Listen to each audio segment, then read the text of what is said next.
ICC বাংলাদেশের 3টা শর্ত দিছে ওয়ার্ল্ড কাপ খেলার জন্য। 1 নাম্বার হইছে মোস্তাফিজুর রহমান দলে থাকতে পারবো না।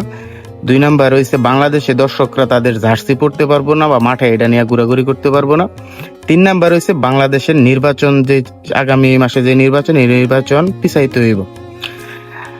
আর এইসব বিষয় নিয়ে এখন ওয়ার্ল্ড কাপ খেলার মন মানসিকতা আমার মনে হয় না বাংলাদেশ টিমেরও আছে, আর যারা আমরা দর্শক হিসেবে আছি তাদেরও দেখার মতো কোনো মুড আছে। কারণ খেলাটা হয়ে গেছে একটা রাজনীতি ঢুকে গেছে খেলার মাঝে। আর পাকিস্তান কি করছে? পাকিস্তান এই জায়গা দিয়ে মজা নিতেছে যে পাকিস্তান চাইতেছে বাংলাদেশের ম্যাচ হোস্ট করতে পাকিস্তানে। যেখানে পাকিস্তানের ম্যাচ হইব শ্রীলঙ্কাতে, ওইখানে পাকিস্তান চাইতেছে ওয়ার্ল্ড কাপের ম্যাচ পাকিস্তানে বাংলাদেশের খেলানোর জন্য। আসলে মানে কি পরিমাণ একটা মজা চলতেছে বাংলাদেশ ক্রিকেট নিয়ে বা বাংলাদেশের ক্রিকেট বোর্ড নিয়ে বা সামনের ওয়ার্ল্ড কাপ নিয়ে, এটা আসলে কল্পনার বাইরে। আমরা যারা ক্রিকেটটারে ভালোবাসি তারা আসলে এখন আর ক্রিকেটের ভালোবাসা লাভ নাই, কারণ ক্রিকেটটার মাঝে এখন পুরো দুস্তর রাজনীতি ঢুকে গেছে। রাজনীতির ঘেরা কলে বাংলাদেশ ক্রিকেটটা পইরা গেছে।